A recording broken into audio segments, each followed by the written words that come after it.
મહેસાણા જિલ્લાના બહુચરાજી તાલુકાનું શંખલપુર ગામ જે અન્ય ગામો માટે પણ પ્રેરણારૂપ બન્યું છે. આદર્શ ગામ તરીકે વિકસેલા શંખલપુર ગામમાં હાલ તમામ પ્રકારની સુવિધાઓ હાજર છે. લોકોના સાથ સહકાર અને સરપંચની કામગીરીના કારણે આ ગામ બીજા ગામો માટે પણ ઉદાહરણરૂપ ગામ બન્યું છે. પરેશકુમાર લાલજીભાઈ પટેલ, શંખલપુર ગામ હાલ સરપંચમાં. જો શંખલપુરના ગામના આપણે વિકાસની વાતો કરીએ તો શંખલપુરમાં મા બહુચરનું આદ્યસ્થાન આવેલું છે. શંખલપુર ગામમાં સિવિલ હોસ્પિટલ પણ ઉપલબ્ધ છે. શંખલપુર ગામની અંદર એકમાત્ર હાયર સેકન્ડરી સ્કૂલ પણ આવેલી છે.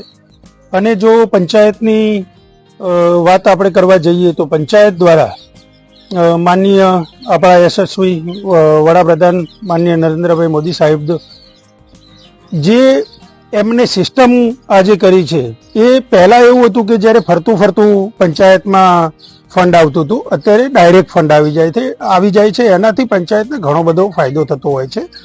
અને જો ગામના વિકાસની વાત કરીએ તો ગામના વિકાસમાં શંખલપુર ગામમાં હરેક ગલી હરેક મોહલ્લામાં જાહેર રસ્તા ઉપર રોડ રસ્તા આવેલા છે, બ્લોક છે, આરસીસી રોડ છે. તદ ઉપરાંત આપણે જોઈએ તો પીવાના પાણી તો 100% પીવાના પાણીની પાઇપલાઇન ઘર ઘર નળ છે. 100% ઓડીએફ ગામ છે. રહી વાત સ્વચ્છતાની તો સ્વચ્છતા માટે door to door daily collection થાય છે અને જેનો યોગ્ય જગ્યાએ કચરાનો નિકાલ થાય છે.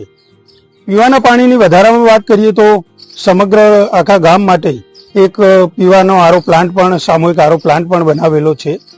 આ ઉપરાંત આપણે જોવા જઈએ તો ગામની સુરક્ષાના ધ્યાનમાં રાખી અને આખા ગામમાં આપણે સીસીટીવી કેમેરા જે પંચાયતથી ઓપરેટ થાય છે.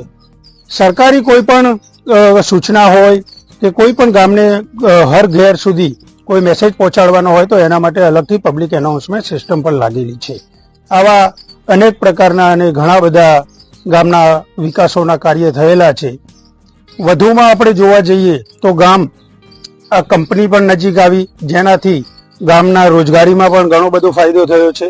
આવી રીતે અનેક ઘણા શંખલપુર ગામના અત્યારે હાલ ફાયદા અને વિકાસમાં અગ્રેસર છે આજુબાજુના ગામ કરતા. આપણે વાત કરી ગામની વસ્તીની અને લોકોના વ્યવસાય વિશે, તો કેટલી વસ્તી હશે અને શું વ્યવસાય કરે? શંખલપુરની હાલ વસ્તી જોવા જઈએ તો 9,000 ઉપરની હાલ વસ્તી છે. કંપની આવવાથી પણ બહારના પરપ્રાંતીય લોકો પણ અહીંયા રહેવા માટે આવ્યા. સોસાયટી વિસ્તાર ઘણો બધો લાંબો થઈ ગયો છે. અને ગામના જો વ્યવસાયની વાત કરવા જઈએ તો શંખલપુર ગામ આમ તો ખેતી પ્રધાન જ છે.